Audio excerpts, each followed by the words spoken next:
Stop, my beloved child. Do not scroll past this moment, because this message has not come to you by accident. It has found you because I see the weight you carry, the questions you whisper in the silence, and the weariness in your soul. I know what it is to walk the path you are on. You have done your best. You have chosen what is right. And still it feels as though the ground beneath you is harder, heavier, and filled with resistance at every turn. Hear me. This is not your imagination. Those whom I have chosen face storms unlike any others. The enemy marks them because their lives carry the imprint of my calling.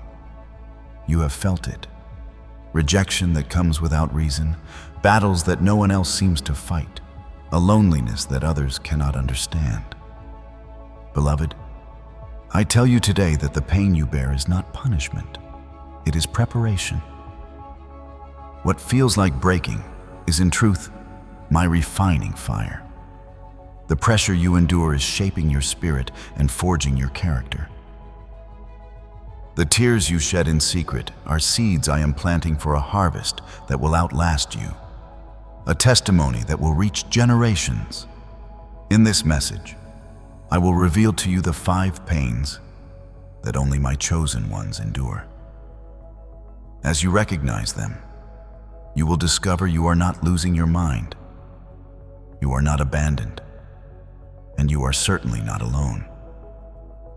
You are set apart for a greater purpose, and through this fire, I am creating something extraordinary within you. Stay until the end, for what I am about to show you is a key that will transform your perspective. And as you listen, join this community of the chosen. Share this message, comment 777 as a declaration that you receive my word, and subscribe so you may continue to be strengthened. Together, you will remember that though the road is narrow, the destination I have prepared for you is glorious.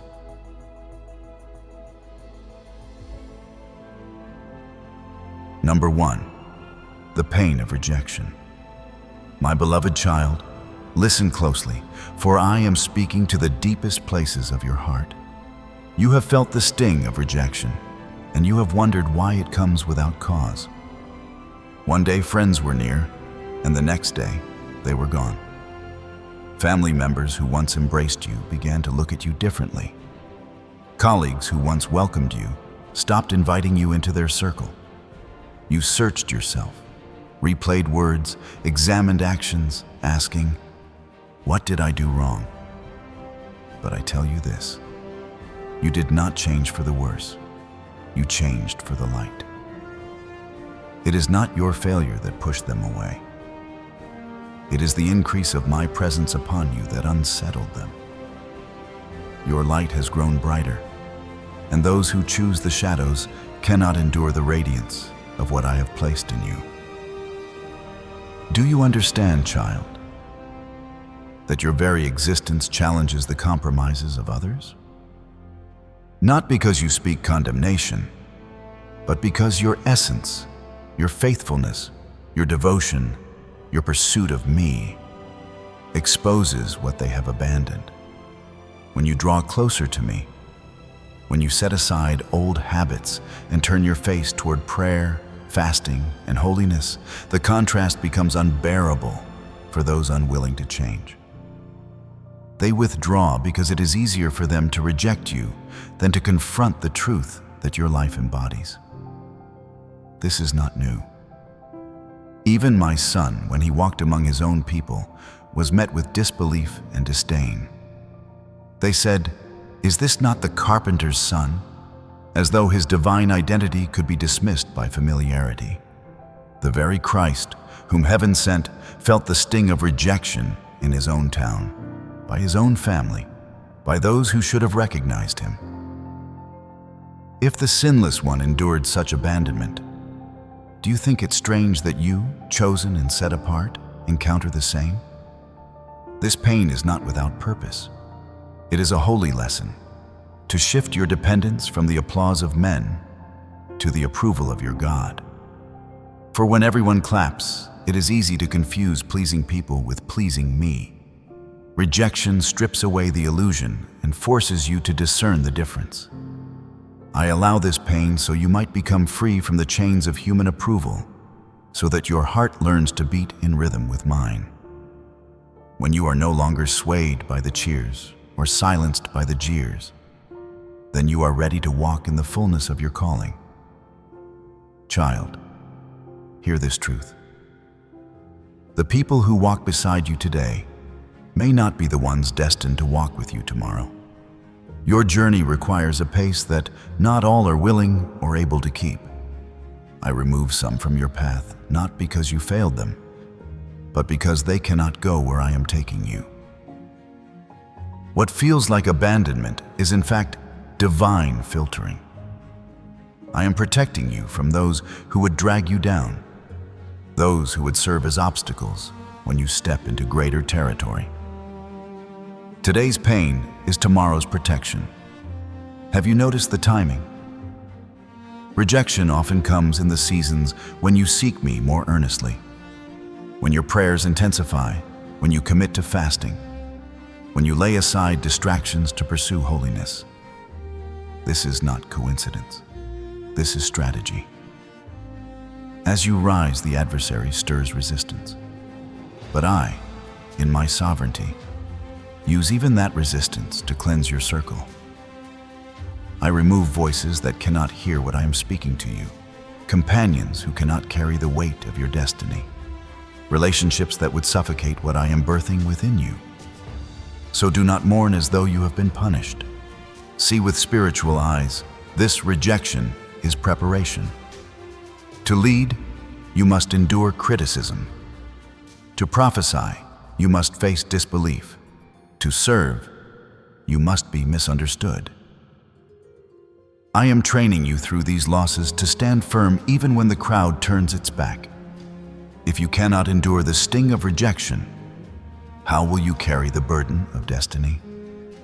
Every no you receive from men strengthens your resolve to stand on the yes that comes from me.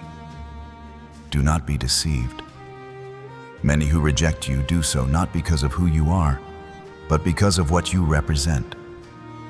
Your life reminds them of vows they abandoned, commitments they broke, callings they neglected. Your faithfulness magnifies their unfaithfulness. Your light illuminates darkness they would rather ignore. You become a mirror they cannot bear to look into, so they distance themselves to preserve their illusions. Do not chase after them. Do not force doors I have closed. Do not beg for places I have already declared unfit for you. Instead, trust me to bring new relationships into your life. People who speak the language of your spirit, who honor the vision I have given you, who will strengthen rather than diminish you. The ones who leave are not your loss. The ones I send will be your gain. Now I know, child, this is easier spoken than lived.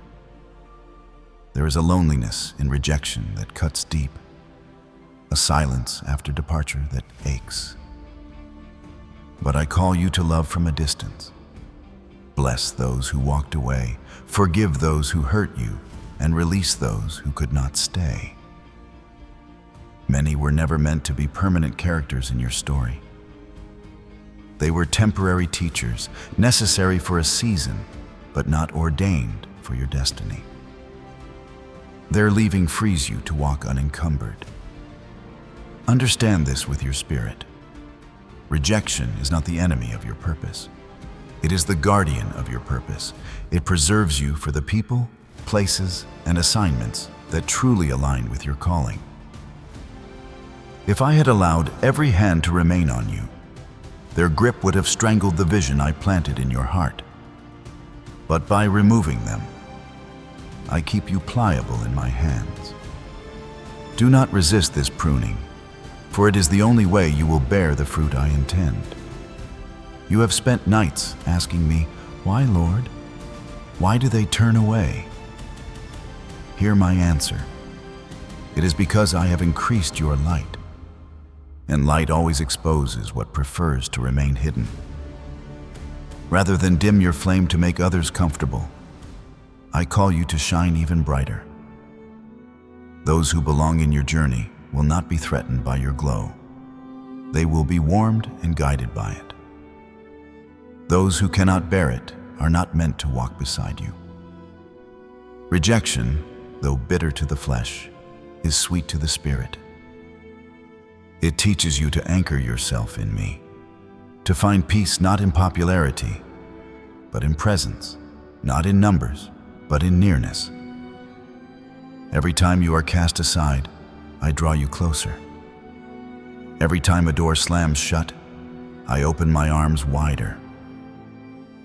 You are never truly alone, even in the most painful goodbyes. I am there, steady and unchanging, the friend who sticks closer than a brother, the father who will never leave nor forsake you. Consider the pattern of Scripture. Abraham was called to leave his land and his kin. Joseph was rejected by his brothers and sold into slavery. Moses was spurned by his people when he tried to defend them. David was chased into caves by the very king he had served faithfully. My son was crucified by the very ones he came to save. Do you see the thread? Rejection is not the mark of failure. It is the seal of destiny. Those I set apart are always refined in the fire of abandonment. For it is in the silence of men's voices that my voice grows louder. So when rejection knocks at your door, do not curse it. Recognize it as a holy invitation to step deeper into my approval. Do not waste time pleading for those I have removed, for their departure was my design. Instead, lift your eyes to the horizon, for I am sending new companions, divine alignments, relationships birthed in heaven that will stand the test of time. Learn then to walk with open hands. Hold no one so tightly that you resist when I release them. Treasure those I send, but do not idolize them. Value their presence, but depend only on mine. For I am the constant, the unshakable, the eternal companion of your soul. Every person who enters or exits your life is part of a greater orchestration, a symphony I am composing for your good and for my glory. Yes, child, rejection wounds, but it also heals. It cuts away the unhealthy, the unstable, the unfaithful, so that you may be surrounded by what is true and lasting. It stirs a longing in you that only I can satisfy. It protects the purity of your purpose by removing what would pollute it. What feels like loss is in fact gain, though the gain is often invisible at first. Trust that in time you will see the wisdom of my hand. Do not think you are forgotten when others walk away. Do not believe the lie that you are unworthy. You are chosen. You are set apart.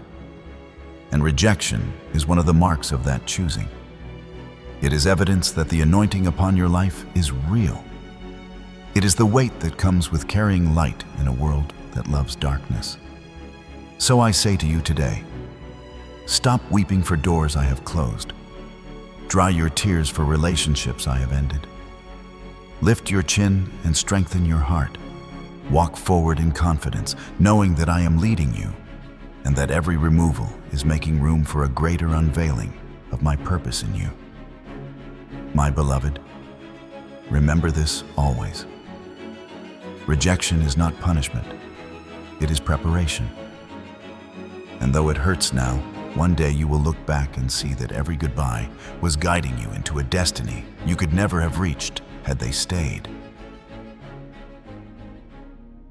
Number 2, the pain of loneliness. My child, now listen as I draw you deeper into truth. There is a loneliness I permit because it is holy, and there is a silence I allow because in that silence I will speak more clearly than ever before. You have stood in rooms full of people and felt empty, smiling with lips, while a vast, unshared territory of vision and burden lives behind your eyes. Others exchange gossip and plans and passing amusements, while you carry the weight of destinies, the outline of ministries, and the fragile maps of a future only I can show you.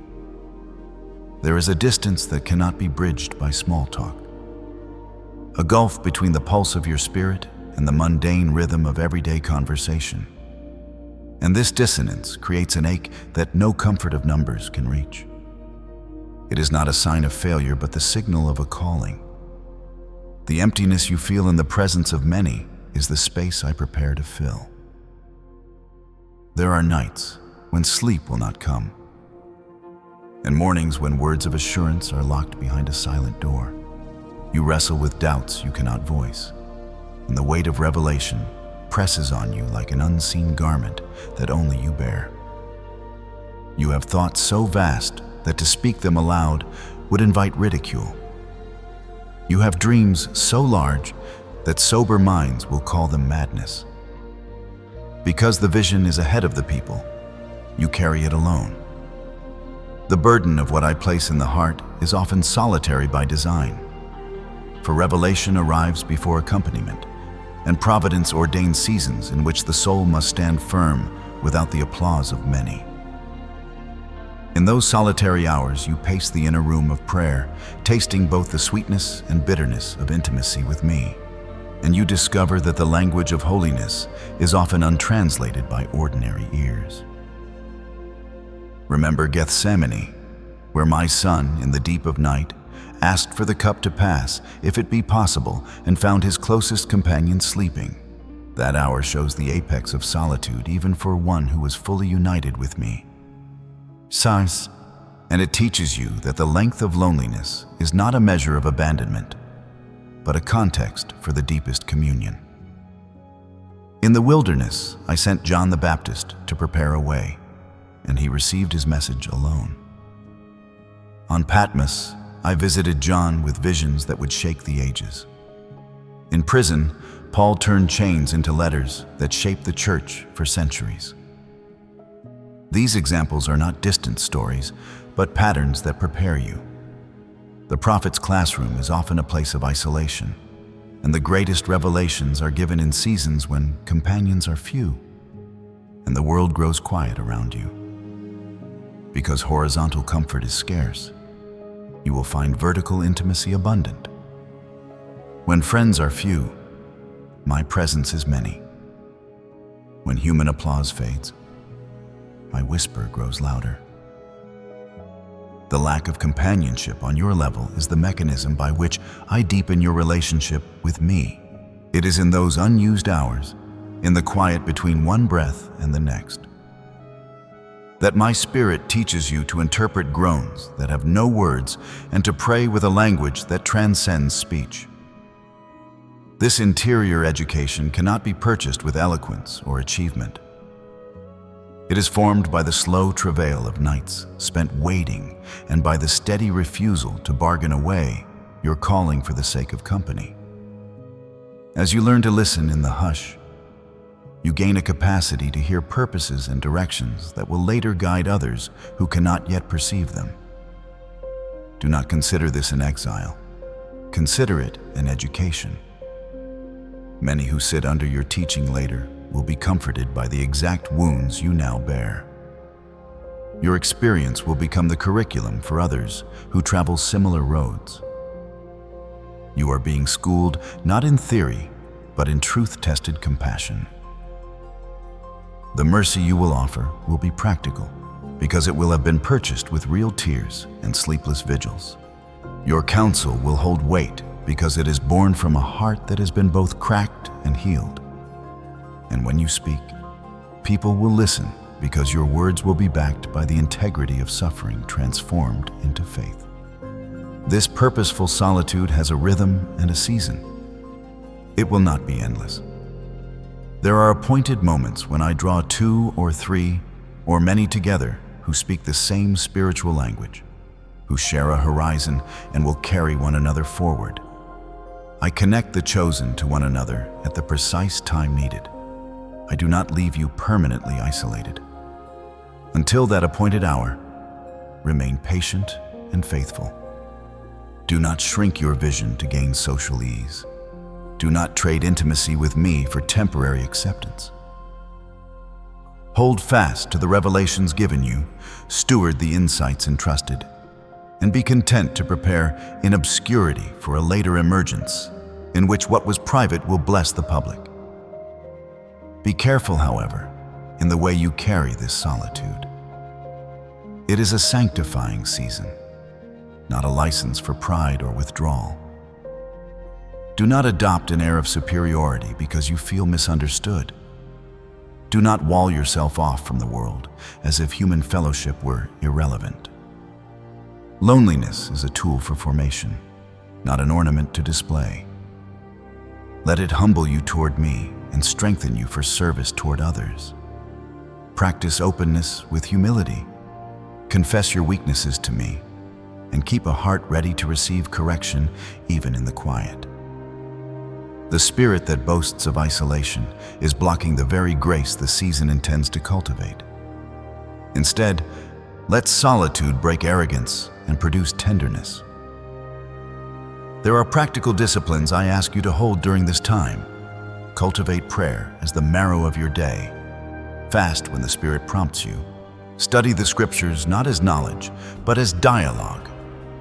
And allow worship to be your continual offering. In those practices, my voice becomes clearer and your isolation becomes a nursery for revelation. When temptation rises to make you trade your calling for popularity, remember that the praise of many can be counterfeit, while the approval of heaven is the only currency that truly enriches an eternal life. Anchor yourself in patterns that invite my presence. Let the discipline of devotion train your soul to endure and to recognize the signals I send. Know that loneliness refines discernment. It teaches you to distinguish between a true ally and a sympathy that only lasts until the pressure increases. You will learn to recognize those whose commitment holds under trial, and to release those who cannot abide the weight of purpose. This discernment protects you from being yoked to spirits that will pull you from the course I ordained. It also prepares you to be a safe harbor for others. Because you were once lonely and understood the ache, you will know how to stand with those who come after, offering not mere platitudes, but steady strength born of experience. I will not abandon you in the silence. The God who called light out of darkness is the one who attends to the groans of your heart. In your private seasons, I commune with you, aligning your vision with my ways and weaving together the threads of destiny that only you can bear. Even when no one else applauds, the court of heaven receives your fidelity and records it as a tribute. The small, unseen moments of obedience, rising to pray when sleep would keep you, choosing integrity when no one watches, holding to hope when the evidence declines, are precious before me and form the backbone of ministry that will one day stand firm under scrutiny. Remember the promise. The time will come when those I send will find you, when companions who speak your language will appear like rain after drought. Until then, steward the solitude well. Let it sharpen your voice, deepen your compassion, and enlarge your capacity to bear more of my glory. The school of the prophet is not comfortable, but it is necessary. It produces leaders who can stand in the breach and guide nations, ministers who can carry multitudes without being crushed, and servants who will hold the broken with hands that know the shape of sorrow, yet refuse to remain broken. Finally, never mistake the lack of horizontal understanding for the absence of my pleasure. Your being misunderstood is not evidence of my displeasure. It is often evidence that you are succeeding where others fear to try. Keep your heart steady, keep your eyes forward, and let my presence be the company that satisfies you. The solitude will sculpt you into a vessel I can fill. And in the fullness of time, you will pour out what has been distilled in those quiet hours.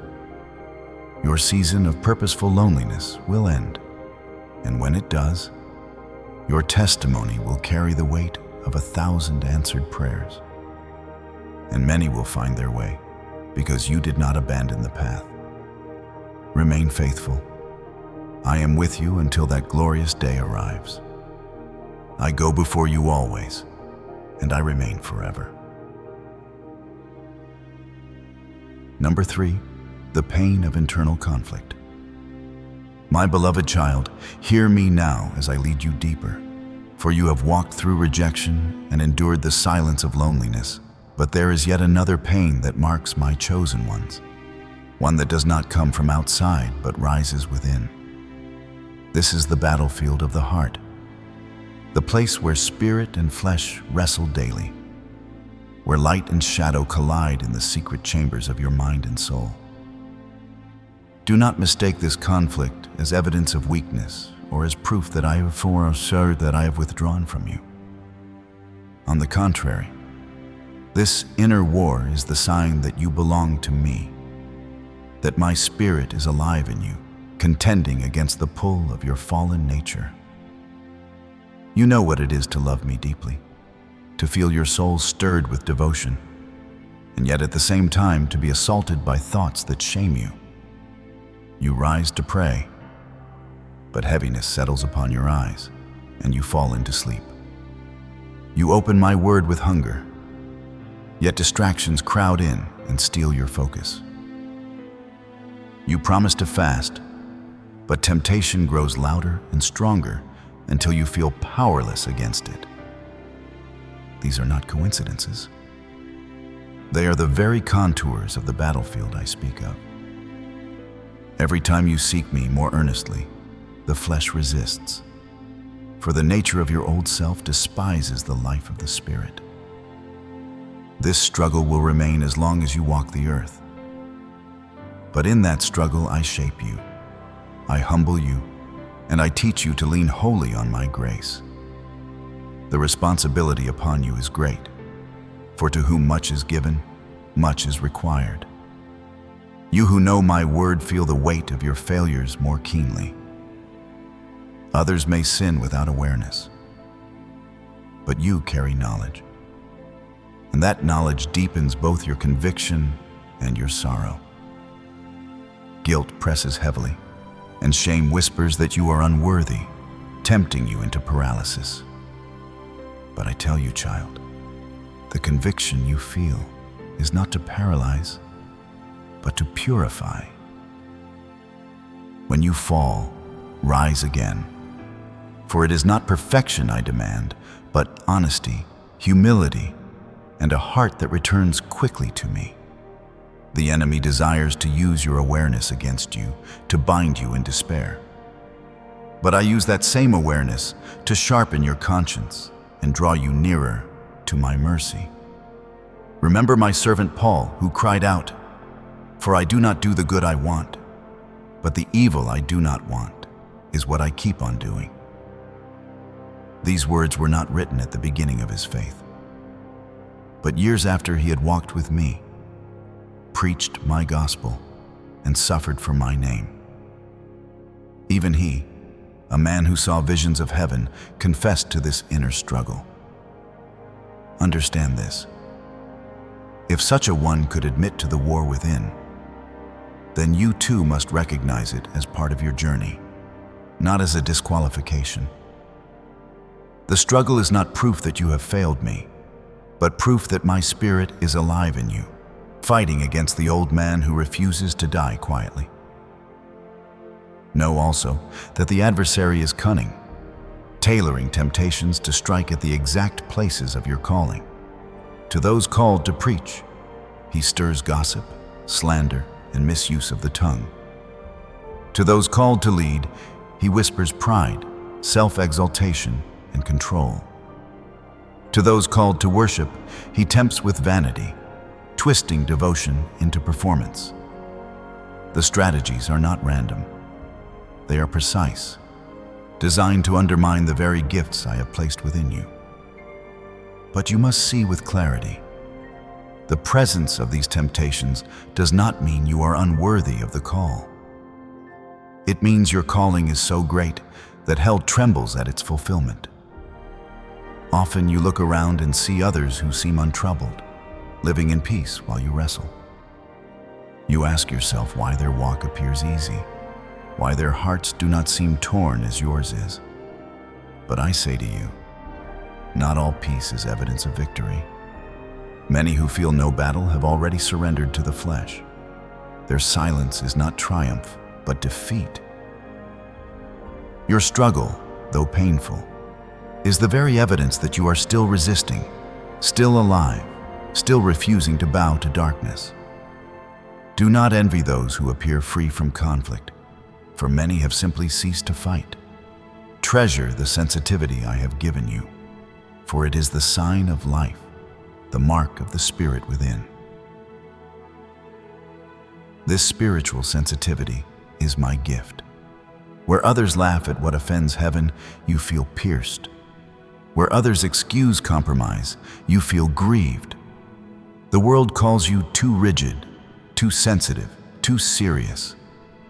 But I call you awakened. This pain of perception is evidence that the Spirit is breathing in you. It is a burden, yes, but it is also a protection, for it guards you from drifting into the numbness that blinds so many. Cherish this gift, even when it feels heavy, for it is a safeguard that keeps you close to my heart. Be aware, too, of the seasons when the battle intensifies.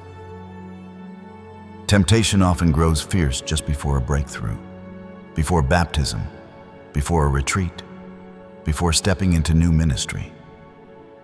The timing is no accident. The adversary knows when your spirit is on the edge of advancement, and he fights to delay, to discourage, to disqualify. In those moments, the flesh is creative in its excuses. It twists Scripture to soothe the conscience. It compares your failings to others to make sin seem smaller. It rationalizes compromise in the name of grace. This capacity for self-deception is real and dangerous. Guard your heart with vigilance, for the flesh is cunning and will dress rebellion in garments of reason. But hear this freeing truth. The war will not end in this life. There is no point at which the flesh will fall silent. Do not wait for a day when you will no longer feel temptation. Instead, measure growth by how quickly you rise when you fall, by how honestly you confess, by how faithfully you return to me. You are not called to perfection without flaw, but to authenticity without mask. You are not called to a path without failure, but to a journey of rising every time you stumble. Do not despise yourself for the presence of the war. Rather, let it drive you into my arms again and again. Know that you are not fighting alone. My Spirit intercedes for you with groanings too deep for words. Christ, your high priest, who was tempted in every way, yet without sin, prays for you continually. And there is a great cloud of witnesses, saints who have gone before, who watch and rejoice over every small victory, every whispered yes when temptation pressed hard. Heaven celebrates what you consider small, for every act of resistance is a triumph in the unseen realm. Do not pretend to be strong in yourself, for true humility is born in these battles. Each conflict strips away self-reliance and teaches dependence. You learn that strength does not come from your willpower, but from my grace. You discover that pride has no place in a soul that has wrestled with weakness and survived only by my mercy. And so, out of these wars, I form leaders who are not arrogant but compassionate, who do not boast of their holiness, but testify of my sustaining power. Let this truth settle in you.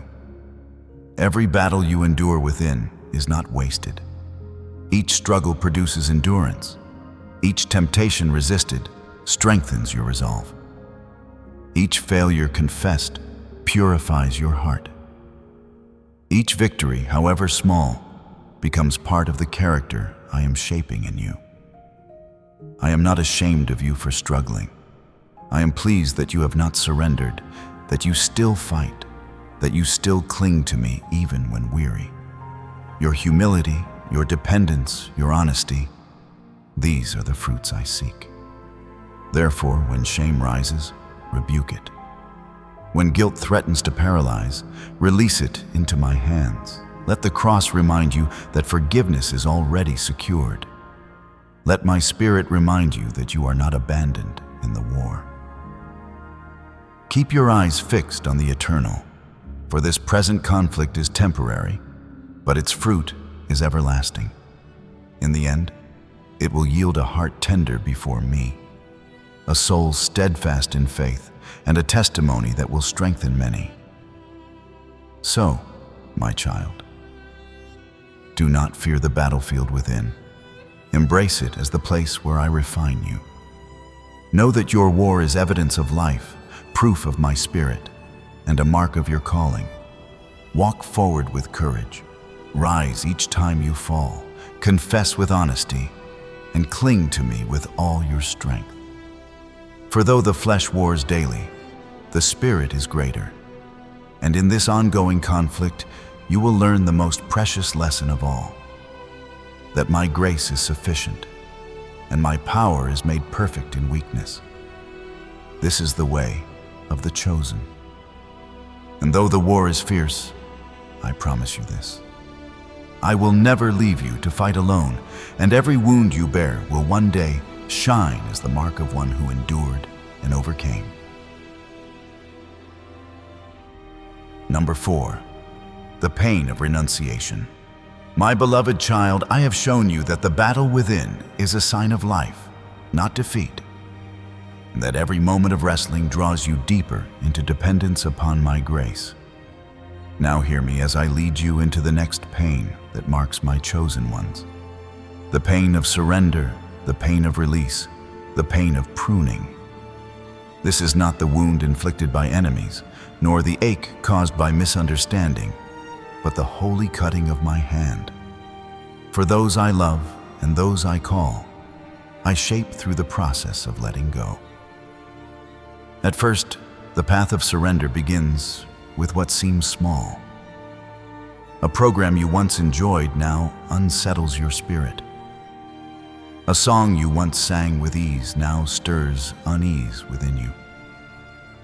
A habit that once felt harmless suddenly feels heavy, distracting, and out of place.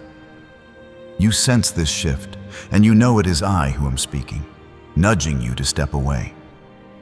Many ignore these whispers, but you, chosen one, recognize them as part of my gentle pruning. In those early moments, surrender feels simple, though even then you taste the loss of things familiar. Yet these small renunciations are not the end. They are the beginning of a trajectory that will grow deeper and more costly as I lead you further into destiny. Soon, the things I call you to release are not merely hobbies or casual patterns, but relationships, opportunities, and places that feel woven into your very identity. A friendship you cherished begins to pull you backward instead of forward, and I whisper that it is time to step away. A stable job offers security, but conflicts with the direction of your calling, and I ask you to trust me beyond what you can see. The city that raised you, that holds your memories and comforts, becomes a place I tell you to leave, for there is another territory awaiting you. Even relationships of affection, bonds of love that seem pure, are sometimes not aligned with your vision. And I call you to release what your heart clings to in order to embrace what I alone can give. This, child, is the paradox of my pruning. I sometimes ask you to release what is not evil, not corrupt, not shameful, but good. An opportunity that others would rejoice in. I require you to decline. A promotion that makes sense to the world, I ask you to walk away from. A plan that is sound for others becomes a deviation for you. Why? Because your life is not like theirs. You are chosen, and chosen ones do not measure destiny by convenience or applause, but by alignment with my purpose. What seems good to natural eyes may be the very thing that detours you from the eternal design I have prepared. Look to the scriptures and see this truth unfold. Abraham was asked to leave his homeland, his relatives, his father's house, everything that defined him, so that I could build from him a nation.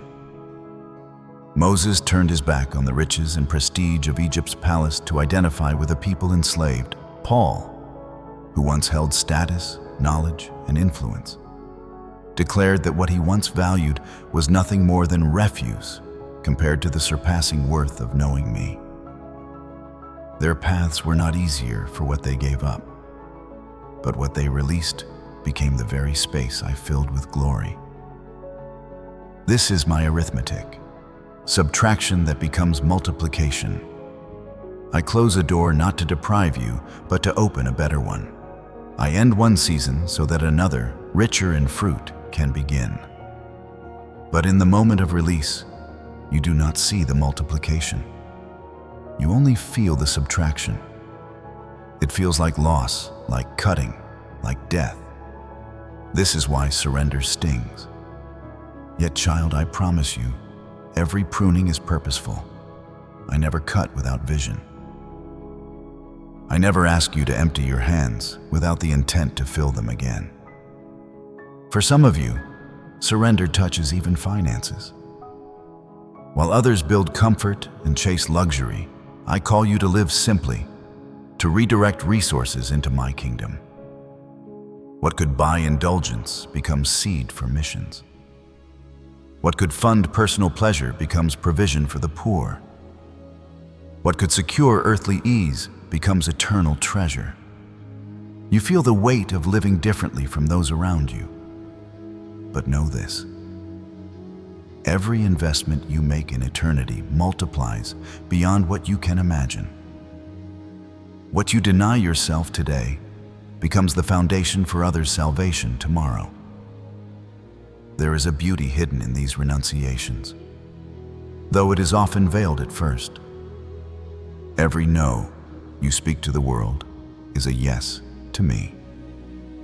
Every time you let go of what once filled you, you make space for something greater that I desire to pour in. It is like emptying a cup, painful because it feels like loss, yet necessary because the new wine cannot be poured into old skins.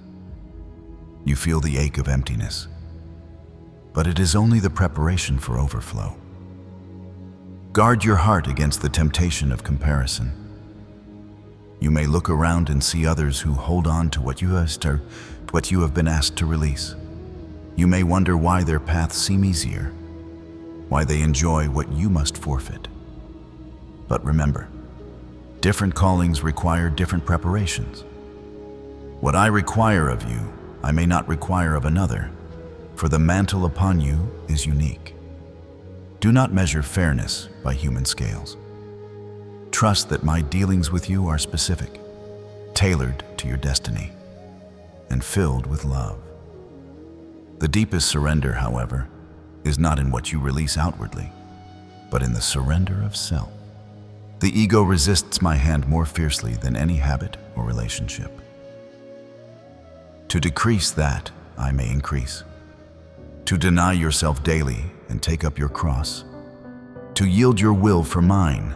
This is the core of surrender. This is the pruning of the inner man. The stripping away of pride, control, and self-reliance. It is here that the pain cuts deepest. Yet it is here that freedom is born. For when you are no longer ruled by self, you are finally free to be ruled by my spirit. Understand this: Every act of pruning draws you nearer to the final shape I envisioned for your life before the foundation of the world. Each time you surrender, I chisel away what does not belong, crafting the likeness of Christ within you. The process is ongoing, the pain recurring, but the outcome certain. You are being conformed into an image more radiant than you can yet perceive. So do not despise the pruning. Do not resist the hand that cuts, for it is the hand that loves. I discipline those I cherish, and I prune those I intend to make fruitful. If you cling to what I am removing, you will miss what I am planting. If you fight my hand, you will prolong the season of pain. But if you yield, though tears may fall, the harvest will come, and it will be abundant. I see the questions of your heart. Why must I let go of what others keep? Why must I lose what others enjoy? Why must the path of obedience be so narrow? My answer is this: because you are mine, and I will not share your destiny with distractions.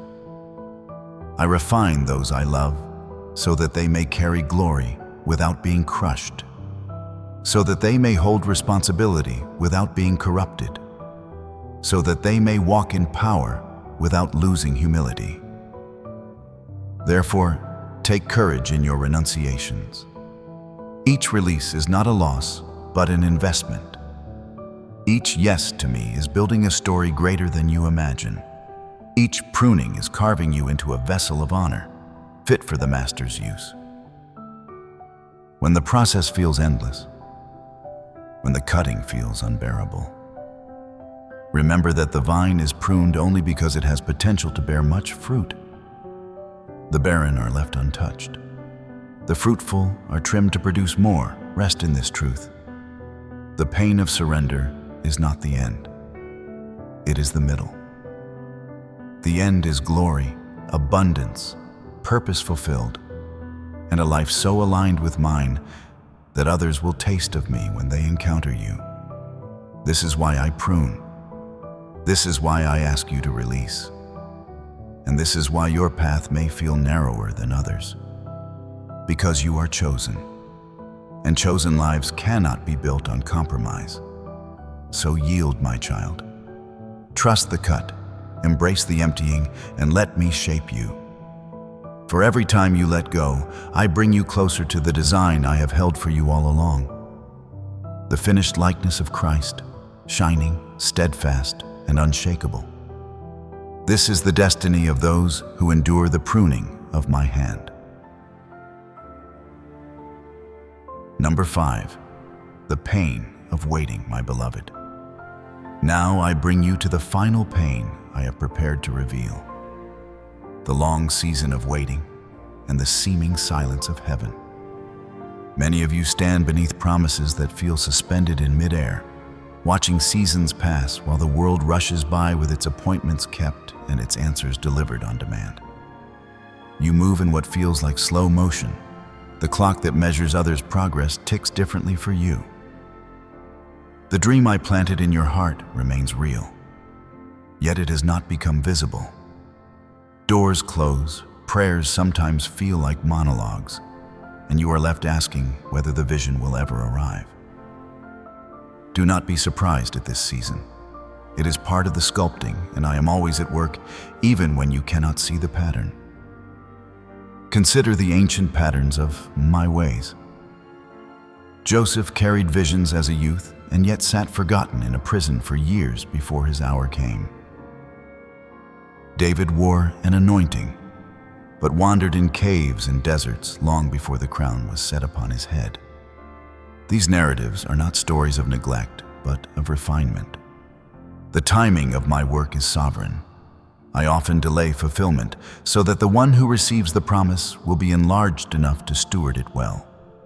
The length of the wait is not a measure of my absence, but a measure of the depth of formation I intend. While others hurry into fruit, I am growing fruit in you that will not spoil in sudden brightness, but will stand firm in storms. Impatience is a subtle tempter. When you see other lives advancing rapidly, comparison will come like a rust that corrodes joy and breeds restlessness. The lie whispers that you must hurry God, that you should manufacture outcomes to prove your calling. Beware this impulse. Human shortcuts produce counterfeit results and unintended consequence. Those who tried to help the promise, who substituted fleshly plans for divine timing, found that the outcome was not what I intended. Your obedience is required not only in the big yes, but in the patient wait. Resist the seduction of instant fixes. Allow my timing to work without your interference. The waiting often intensifies loneliness, even among those who call themselves family in spirit. You may find you speak only a portion of what you feel, because earlier transparency led to skepticism, scorn, or misunderstanding. There are times when a prophetic impression becomes a burden because others cannot receive it, and you learn to guard what is tender. The prophet Jeremiah was called a weeper and derided for seeing what others refused to see. His weeping marked him as one who carried truth ahead of general reception. If you have been labeled or dismissed for the clarity placed in your heart, do not take it as proof of failure. This isolation is frequently the soil from which mature intimacy with me grows. There are seasons when prayer feels like a monologue, when scripture reads without savor, and when worship becomes ritual rather than encounter. In such hours, doubt may crouch at the doorway, whispering that you were mistaken and that the promise was only a dream. Hear me. My silence is not my absence. Often I move in the unseen realms, arranging circumstances, aligning hearts, and positioning doors so that when the moment arrives, the impact will be multiplied and the tender places will be protected. The hush is a workshop. What appears like delay is often careful preparation for the fullness of blessing. Use the waiting to deepen your roots rather than to fray them. Let unanswered petitions teach you the posture of listening rather than demanding. Prayer is posture as much as petition. It stabilizes the soul and trains it to endure. In seasons of delay, remain disciplined. Read the word as conversation, worship with sincerity, fast when led, and cultivate silence that hears. These practices form roots that keep you steady when my timing arrives. While the world chases sudden gains, your steady roots will sustain you when the harvest comes, and the fruit will reflect a life formed in perseverance rather than impulse. Be vigilant against the voice of practicality that invites compromise. The slow seasons are fertile soil for bargains that promise immediate relief at great long-term cost. The whisper that urges you to settle for lesser things or alter the vision to fit present comfort will come wearing the mask of reason. Do not be deceived. Practicality that redirects you from my promise is not wisdom, but a detour. Hold to conviction. Trust that my provision arrives in my timing and with a fullness that surpasses any piecemeal substitute. The closed door is not a denial, but a redirection toward a greater opening. The waiting is also an invitation to deeper intimacy. When applause falls silent and companionship thins, your ear is tuned to my voice with greater clarity. Solitude prunes distraction and makes room for my whisper. In the absence of constant affirmation, revelation matures and communion deepens. The discipline of waiting prepares you to receive not merely a thing, but a transformed capacity to hold it. This quiet enlarges your soul, so that when the promise manifests, you will be able to steward it with wisdom and humility, rather than being overwhelmed by sudden exposure. Pay attention to the small signs I send. In the quiet, I drop verses that land with new force, impressions that stir courage, and unexpected confirmations that arrive like a friend at the precise hour. These small footprints signal my nearness. Do not discount them as incidental. They are the scaffolding of my movement toward fulfillment. A single word that resurfaces with fresh meaning. A sudden clarity in prayer. A timely encounter. These are the threads I weave in the silence before the tapestry is revealed. Remember those whom I used in seasons of waiting. Joseph's patient faith ended in influence that saved nations. David's time in pastures produced songs, and a shepherd's heart fit for kingship. Many saints were shaped in desert hardship and prison walls before being sent out. Their long seasons were not wasted. They were seasoning.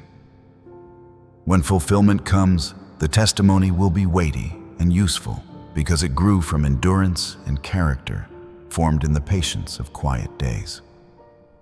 The slow work of formation gives authority and credibility that sudden success cannot provide.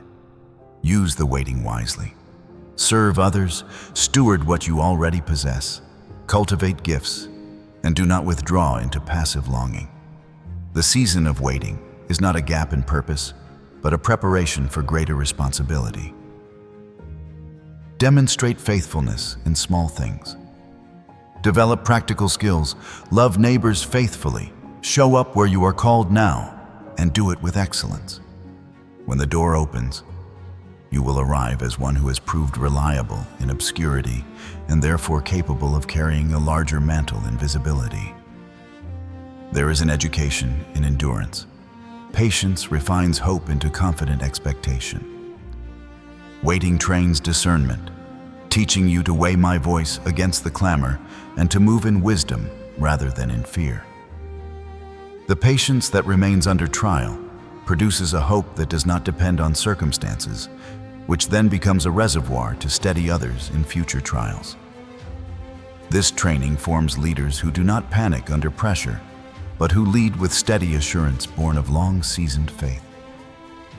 Resist despair. It creeps in like fog and aims to convince you that you are forgotten. Do not negotiate the cost of your call by settling for shortcuts that cost destiny. Keep the disciplines that anchor your soul. Engage in worship that lifts your eyes beyond circumstance. And let gratitude become the climate of your heart, even when the answer tarries. Thanksgiving reshapes perspective and invites my presence to fill what absence tries to hollow out. The posture of gratitude steadies faith and keeps your hands busy in the work of my kingdom. Draw strength from the cloud of witnesses. Those who have gone before you bear marks of long waiting and then later rejoiced in fulfillment. Their lives prove that waiting is an investment and not waste. Let their perseverance instruct you to hold long, to endure without bitterness, and to cultivate a faith that will bless others. Your endurance will one day become the substance of a testimony that guides and consoles many who must walk similar roads. I will not leave you in silence without counsel. In the quiet, I will speak through Scripture, through a clear impression, through a word dropped by a servant at the right moment. Notice the small confirmations. They are my footprints in your path. When the appointed hour arrives, you will recognize my hand because you have trained your ear to my voice. The long rehearsal prepares you for a larger performance, and the depth of your preparation will govern the magnitude of your influence. In the end, trust that every season of silence contributes to a larger design that only I can see.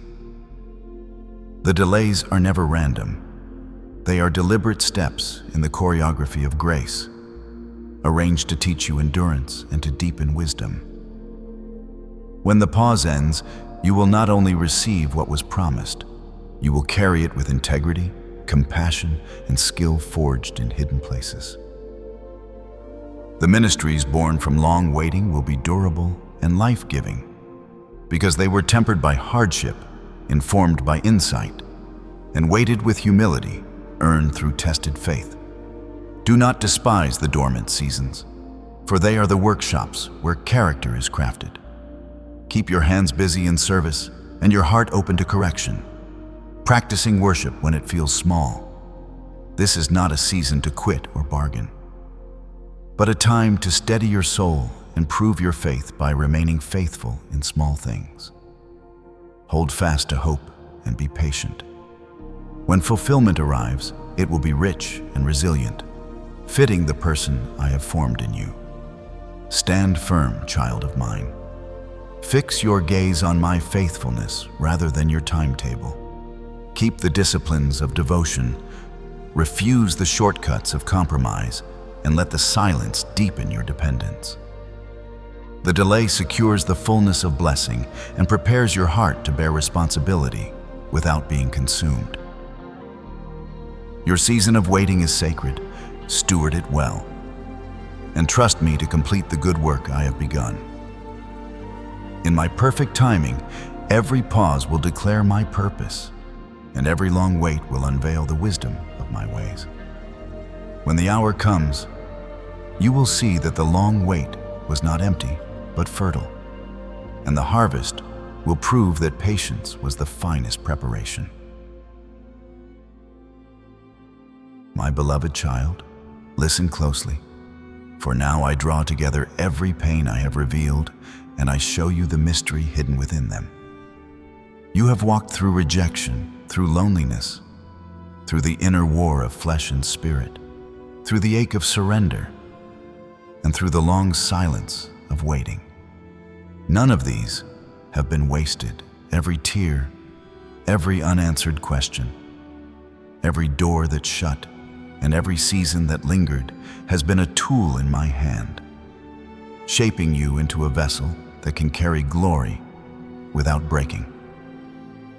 The call I place upon you is not merely to endure these sorrows, but to let them become the instruments of your refinement, the chisels that carve away the unnecessary, the fire that purifies the metal, and the pressure that forms the diamond.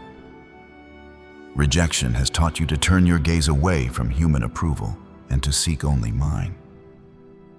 When applause was withheld and companionship withdrawn, you discovered that my acceptance is enough.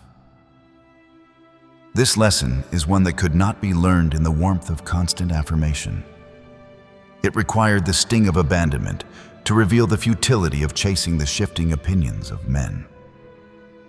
Now you stand with a clearer heart, anchored in my approval, unshaken by the fickleness of crowds. Rejection has not diminished you. It has freed you. Loneliness has ushered you into deeper intimacy with me. When the room was crowded, but your soul felt unseen. When laughter surrounded you, but silence filled your heart. You learned that I am the friend who never leaves, the companion who understands every hidden groan. In solitude, the voice of others diminished, so that my whisper could grow louder. What you thought was abandonment was in truth an invitation into greater closeness. The hours spent unseen have become the womb where revelation was formed, the cave where treasures of intimacy were unearthed. Loneliness has not crushed you. It has crowned you with a deeper communion. The battle within, that daily conflict between spirit and flesh, has humbled you and driven you into my grace. Every fall has reminded you of your dependence. Every victory has reminded you of my Spirit's power. And every moment of shame has been an opportunity to taste the sweetness of forgiveness. Without this struggle, pride would have claimed your heart. But through it you have been schooled in mercy, learning to walk softly, without arrogance, knowing that every breath of holiness is a gift. The inner war has not disqualified you.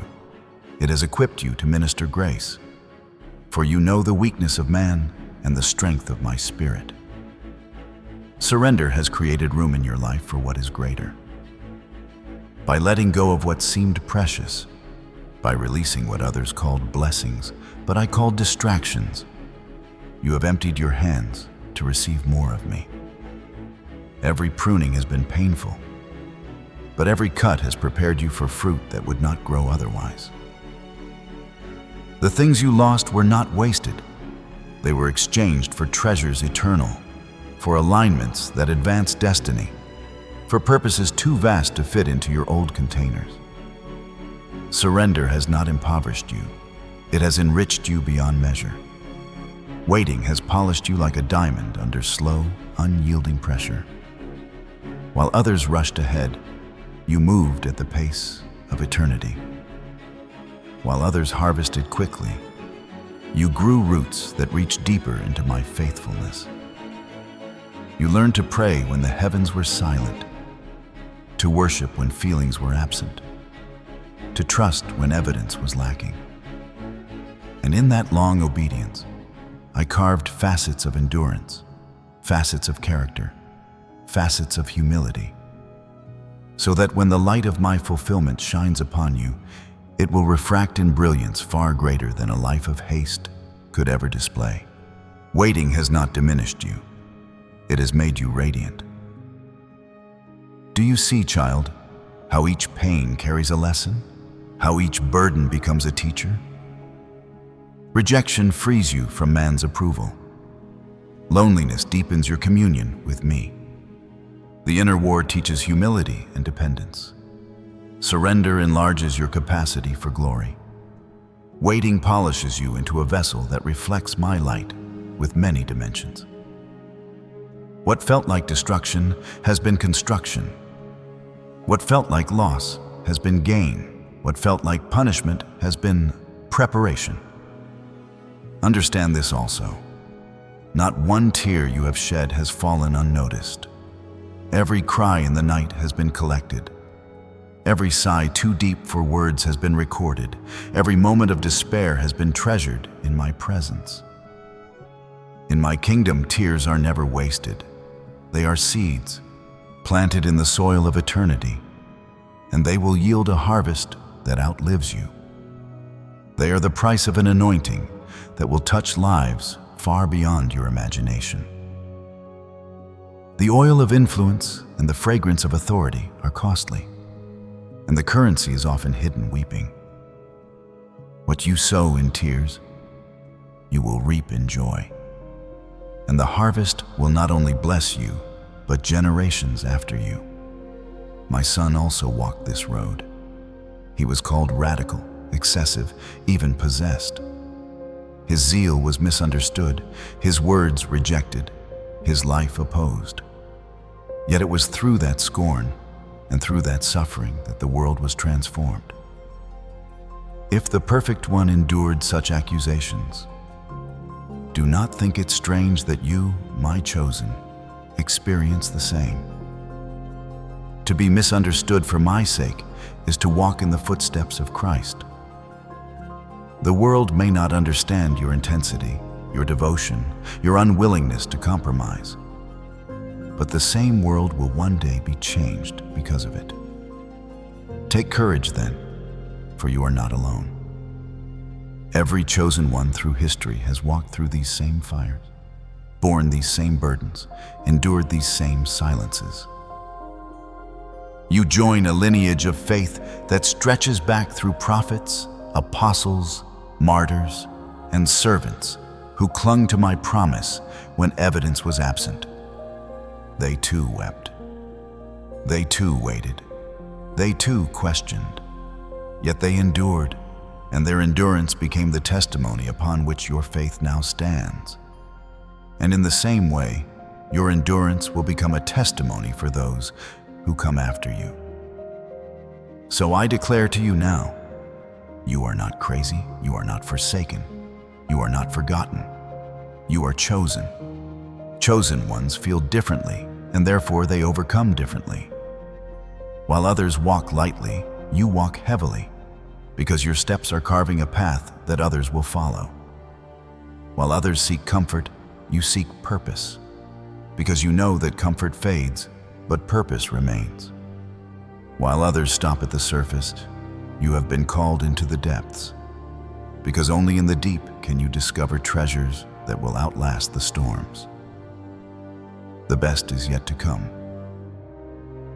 What you see now is only the preparation. The fulfillment is still ahead. When the day arrives, and it will, you will look back at every sleepless night, every door that closed, every tear that fell, and you will say, it was worth it. The pain will make sense in the light of glory. The losses will be revealed as exchanges for treasures far greater. The silences will be understood as sacred classrooms. And you will stand, refined, radiant, fruitful, declaring with joy that nothing was wasted. Therefore rise, my beloved. Do not despise the chisels. Do not curse the fire. Do not resist the pruning. Do not abandon the waiting. For every tool I have used, every pain I have allowed, every tear I have gathered, has been working for your good and my glory. The call upon your life is weighty, but so is the grace I supply. Let pain become your teacher. Let trial become your trainer. Let hardship become your forge. And know this, when the fullness of time comes, you will not only survive, you will shine. This is your call, to transform pain into purpose, sorrow into strength, waiting into wisdom, rejection into resilience, and surrender into fruitfulness. I am with you in every step, and my work in you will not fail. Hold fast, child of mine, for your story is still unfolding, and its ending is more glorious than you can yet imagine. My beloved, I thank you for listening through to the end. Your perseverance is the sign of a heart prepared for the next word. You have stayed in the room when comfort whispered that you could leave. You have steadied your hands when the night tempted you to turn away. And in that faithful listening, you have shown that your spirit is ready to receive onward instruction. That readiness is precious to me, for I do not waste the attention of a seeking heart. I reward those who remain attentive with clarity, with correction when needed, and with the next step that will advance their destiny. Now I invite you to make your response public so that the body of the chosen may stand with you. Share a testimony of what is held through storms. Write of the small victories that the world cannot see, and declare plainly, I receive this word, so that others may find courage in your confession. When you speak, you amplify the truth that you are not alone. Your voice becomes part of the chorus of witnesses who strengthen one another. Let your comment be an offering that anchors community and creates a place where hearts are known and upheld. Remember that the purpose of this message was not only to name your pains, but to decode them, to show how each sorrow is a crafted tool in my hands, shaping you into a vessel fit for greater work. If this word has settled in you, continue the practices that form endurance. Pray with honesty, worship with abandon, steward what I entrust to you, and remain disciplined in the small things. Press subscribe and follow to keep your rhythm in these truths. And share this message with someone who is in the storm, so they too may be reminded that suffering is not wasted and that refinement always precedes fruit. Finally, receive my promise. Though the road is painful, the calling I have placed upon your life is worth every tear. Your sorrow will be woven into songs of victory, your long nights into mornings of joy, and every closed door will open to reveal a purpose prepared for you. Go forward with courage, I go with you. Be steady, be faithful, and be expectant, for the best is yet to come, and every drop of suffering has been counted and will be redeemed.